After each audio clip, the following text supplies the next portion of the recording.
Il cielo limpido, il sole forte, il mare che sembra olio. Ecco il Santo Stefano in Sicilia. Qui siamo a Siracusa. Sembra una giornata d'estate. Siracusa come la trova? Bella, come sempre. Christmas in Sicily, in Syracuse.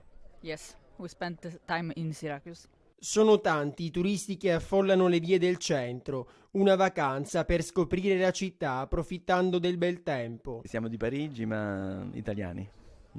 Siracusa come la trova? Molto bella in inverno. Il sole che bacia il barocco del Duomo colpisce sempre tutti. È una bellissima città, col sole è perfetto. Cosa le piace di più di Siracusa? Lo storico, molto bello. Ortigia va sempre forte, i turisti la amano, un'isola nell'isola che con le sue meraviglie fa innamorare sempre più. Consigliamo a tutti di venire qui, possiamo anche ospitare qualcuno perché fortunatamente abbiamo un appoggio e venite a trovare la Sicilia che è una meraviglia. Se il meteo è tutt'altro che invernale, a ricordarci che il 26 dicembre sono luminarie e addobbi. Chi preferisce il freddo va in montagna, ma chi ama questo clima non può non venire qui. Anche per Capodanno si preannuncia il pienone. Alimentari, viaggi, regali e ristorazione. La quaterna delle spese sostenute dai consumatori per questo Natale è fatta. Sono infatti questi, secondo il Codacons, i settori che hanno svuotato il portafogli degli italiani in queste giornate di preparazione a cene, doni da scartare sotto l'albero e mete fuori porta, magari lontano dai parenti. Complessivamente le famiglie per il Natale 2023 hanno speso oltre 22 miliardi di euro, circa il 15% in più rispetto allo scorso anno. A livello nazionale la spesa per alimentari, regali, viaggi e ristoranti si attesta a una media di 884 euro al nucleo contro i 770 del 2022. Anche in Sicilia quest'anno ci si è lasciati un po' più andare, forse per il desiderio di dare una sferzata a tutte le restrizioni provocate dal Covid durante le festività degli ultimi anni. Ma attenzione, i consumatori non sono più ricchi a Natale. Se infatti la crisi continua a mordere quasi ovunque, bisogna considerare che buona parte della spesa è determinata non dai maggiori consumi in quantità, ma dagli aumenti generalizzati dei prezzi. Il segretario nazionale Codacons, Francesco Tanasi, spiega che a incidere sulle spese di Natale degli italiani non è certo una maggiore propensione ai consumi da parte dei cittadini o un aumento dei redditi e della ricchezza, ma il caro prezzi e i rincari che ancora oggi interessano molti settori e che a parità di acquisti determinano esborsi sensibilmente maggiori rispetto al passato. Fra 10 anni non c'è più nessuno qua, solo noi pensionati. Soli, come molti comuni siciliani ormai in modalità spopolamento. In molti paesi delle Madonie, del Palermitano, sono rimasti in pochi. Il paese che si è spopolato di più è Scalafani Bagni, in tutto 370 abitanti, quasi tutti anziani, pochissimi giovani, circa una trentina. Percorrendo le vie del suggestivo borgo incontriamo forse uno o due giovani. Prevalentemente l'età media del paese è alta, parliamo di persone che... Dico, i giovani sono molto inferiori rispetto agli anziani, però l'età media è alta, dicevo, tant'è che è uno dei paesi con la più alta longevità delle Madonie, forse perché comunque in farmacia, almeno dall'anagrafica che mi spunta i clienti, parliamo dagli 80 anni a salire.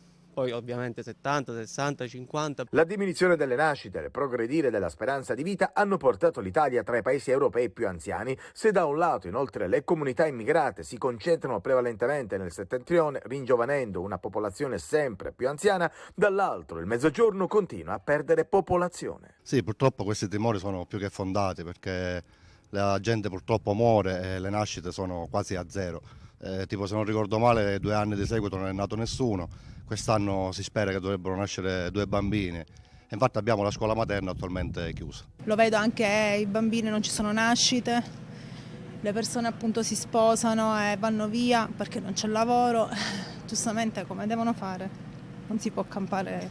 Purtroppo questa è una triste realtà. Incontriamo anche la signora Antonia che dopo averci preparato un ottimo caffè affronta anche lei il problema spopolamento, sempre meno gente e il rischio che Scalafani Bagni diventi un paese fantasma. Però ci viviamo, siamo però gioventù d'ora, non si ci trova. Se ne vanno i giovani? Se ne vanno, siamo più poco. Siamo poco, siamo. Papà, dove sei? Continua a chiedere del padre, ma le sue condizioni di salute sono comunque buone. Il bambino di 4 anni di Palermo, precipitato il 24 dicembre dal balcone di casa in via Ausonia, è ricoverato nel reparto di rianimazione dell'ospedale di Cristina. Il padre, invece, è morto sul colpo. Il piccolo è sveglio, ma è tenuto in osservazione per i traumi riportati. Ha un braccio rotto e ferite al torace e all'addome, ma se la caverà. Chi invece non c'è più è il padre, morto sul colpo dopo il volo dal 6° piano. La sua caduta è stata tremenda, come raccontano molti testimoni. Quella del bimbo è stata invece attutita dai pannelli del ristorante. Al momento non si escludono né l'incidente né il gesto volontario. Alcuni residenti hanno raccontato di aver visto il bimbo sporgersi e il professore cercare di afferrarlo per la gamba, altri che i due si tenevano per mano. Pare che il professore fosse sotto pressione per l'affidamento del figlio dopo la morte della moglie deceduta un anno fa. Forse non ha retto o forse voleva salvarlo perché lui si era sporto troppo. Dinamica al vaio, ma quel che resta è la tragedia, perché adesso il bimbo di 4 anni è rimasto solo e continuerà a chiedere: papà, dove sei? Per motivi di ordine pubblico, la questura di Palermo ha vietato alla famiglia di Rosolino Celesia, il ragazzo freddato a colpi di pistola giovedì notte dentro il bagno di una discoteca, sia di celebrare i funerali nella chiesa del quartiere che di organizzare il corteo funebre. Sconvolto il padre, che non si dà pace e non trova una spiegazione per questa decisione. Continua a dire che il figlio non era un mafioso, si dà la colpa per non averlo fermato quando ha lasciato il calcio, lui una giovane promessa, per prendere altre strade. Intanto il GIP di Palermo, Nicola Aiello, ha convalidato il fermo del 17enne accusato di aver ucciso Celesia, disponendo la custodia cautelare in un carcere minorile. Il fratello del giovane, un 22enne, è invece accusato di detenzione illegale di arma. Anche per lui sabato è stato disposto il carcere. Il 17enne, difeso dall'avvocato Vanilla Amoroso, ha confessato l'omicidio sostenendo di avere agito perché la vittima aveva aggredito il fratello maggiore. Infatti, secondo il racconto di entrambi i fratelli, l'ex calciatore avrebbe avuto una lite con il maggiorenne circa 10 giorni fa e in quell'occasione lo avrebbe colpito con una bottiglia. Il più piccolo, di fronte alla scena, impaurito, avrebbe acquistato una pistola nel mercato Ballarò.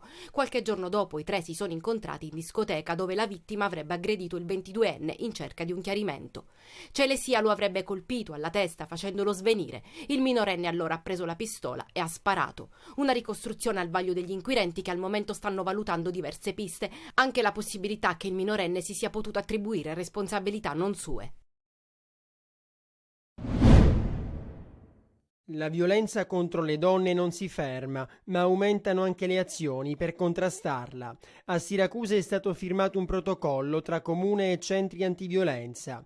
Adesso anche la polizia municipale potrà ascoltare le vittime che decidono di denunciare.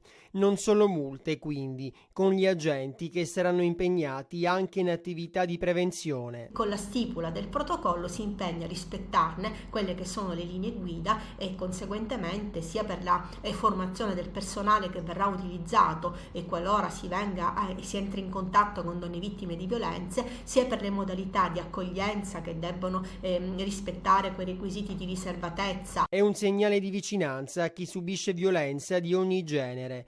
Sarà l'assessorato alle politiche sociali, quando necessario, a trovare un rifugio, sempre in collaborazione con i centri antiviolenza. La stipula di questo protocollo ci permette di poter implementare quelle che sono le attività di supporto delle donne vittime di violenza che il centro antiviolenza svolge appunto sul territorio, e lavorando con delle sinergie, con delle strategie comuni che permettono di poter rafforzare la rete territoriale. Con la firma di questo accordo si rafforza la collaborazione tra istituzioni e centri antiviolenza.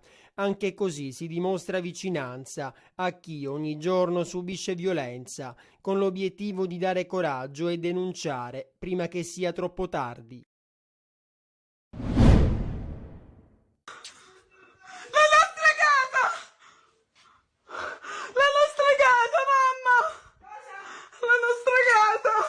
Alle 3:19 del 26 dicembre del 2018 una scossa di magnitudo 4.8 scuote violentemente la linea di terra che dalle pendici dell'Etna arriva alle porte di Acireale. Tutto quello che è sopra o in prossimità della faglia di Fiannaca viene devastato. È buio, c'è solo il tempo di pensare a mettersi in salvo, le luci di Natale continuano a lampeggiare, mentre le pareti delle case e dei negozi si frantumano sotto gli occhi dei loro proprietari impotenti. Il terremoto nel cuore della notte è percepito nettamente in tutti i comuni dell'Interland di Catania, a Taormina, nel Siracusano e nel Ragusano, ma è a Fleri, Pisano, Poggio Felice, Pennisi, Sarro, Acicatena, tutte le frazioni di Zaffarana e Tennea di Escireale che la popolazione ha subito i danni maggiori. Oltre 7.000 richieste di sopralluogo, 1.100 sfollati e centinaia di abitazioni inagibili o da demolire. Nessun morto, fortunatamente. A 5 anni di distanza la ricostruzione è ancora in corso. Uffici che sono stati dichiarati inagibili a seguito del terremoto sono stati circa 3.000, ma soltanto 1.500 le istanze presentate. Le altre probabilmente o erano questioni di poco conto oppure si trattava di edifici totalmente abusivi.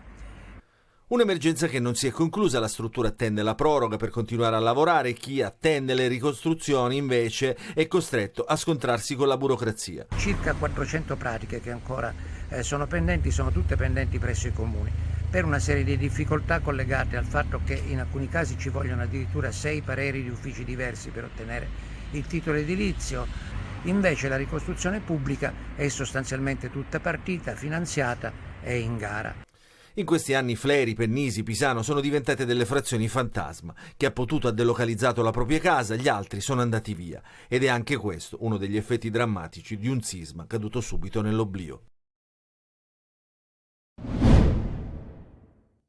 Una storia che insegna a trasformare un grande dolore in una missione per aiutare gli altri. Il 28 luglio del 2007 Leo Virga aveva 24 anni e si era appena laureato in medicina e chirurgia all'Università di Messina, progettando di partire subito per l'Africa, in Nigeria, per aiutare una comunità dove c'erano tanti bambini, che aveva sostenuto da lontano. Non ce l'ha fatta perché un incidente stradale lo ha portato via. Dalla famiglia, dagli amici, da quella missione che adesso è diventata il fulcro della Leo Onlus, che ogni anno premia un giovane neolaureato che dimostri i valori umani di Leonardo. Il primo che ha portato avanti questa sua missione è stato Vittorio, nostro figlio, l'altro figlio che è andato in Africa ad aiutare i bambini che lui voleva aiutare.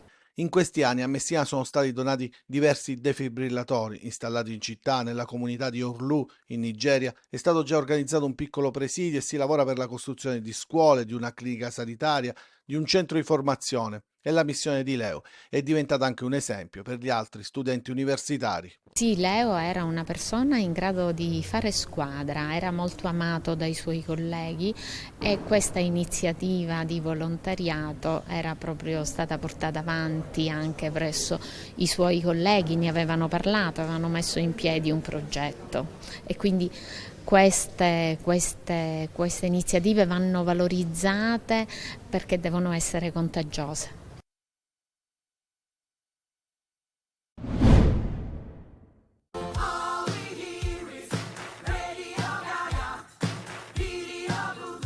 È una storia d'amore per la musica e la libertà, quella che anima uno degli spettacoli musicali più rappresentati al mondo e che arriva anche in Sicilia ai primi giorni del 2024.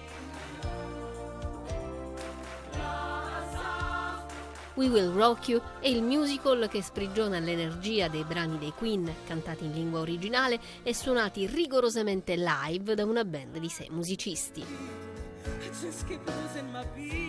Il musical sarà in scena a Ragusa il 5 gennaio, a Palermo il 7 gennaio e a Catania al Teatro Metropolitan il 9 gennaio.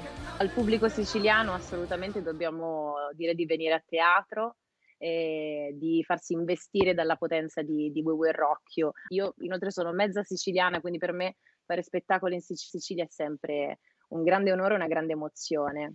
La storia visionaria porta in scena un gruppo di ribelli in un futuro dispotico, dove la musica è stata bandita, alle prese con frustrazioni e sogni accomunati dalla voglia di resistere alle forze del conformismo e di combattere per un futuro migliore, come racconta la protagonista Scaramouche, Alice Grasso. Scaramouche è un po' l'incarnazione nel musical di Brian May ed è una giovane donna che accompagna Galileo in questa avventura, in questa rivendicazione della musica dal vivo. Oltre Oltre 2 ore e mezza tra coreografie esplosive, emozioni, risate e un patrimonio musicale straordinario e intramontabile come quello di Queen.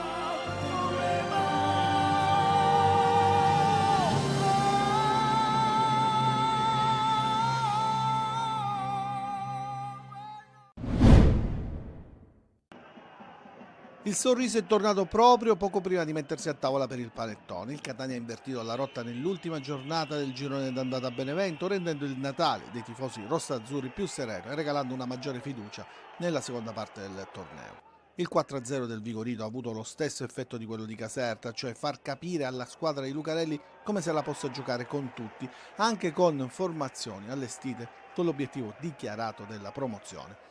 La ripresa degli allenamenti, in vista della prima giornata di ritorno a Crotone, è fissata per lunedì 1 gennaio, ma nel frattempo la sosta natalizia rappresenta il momento di pianificare il mercato di gennaio e il punto definitivo verrà fatto una volta che Lucarelli tornerà in città. La sosta intanto è utile anche per recuperare almeno parte dei giocatori in infermeria tra i vari Rizzo, Ladinetti, Di Carme, Bois, Silvestri, Bocic e Mazzotta. Stessa situazione del Messina, concentrato tra campo e mercato. Il pari col Monopoli non ha consentito ai giallorossi di sganciarsi dalla zona play-out, ma almeno ha consentito alla squadra di Monica di allungare la serie di risultati utili consecutivi. Gli allenamenti riprenderanno giovedì 28 e la sosta consentirà di recuperare definitivamente Lia, Plesch e Buffa dagli infortuni. Intanto hanno già lasciato Messina il difensore Ferrara, ex Catania, tornato alla Fidelisandria, e il portiere De Matteis. Sul mercato si lavora per l'arrivo di Rosafio e Lavardera.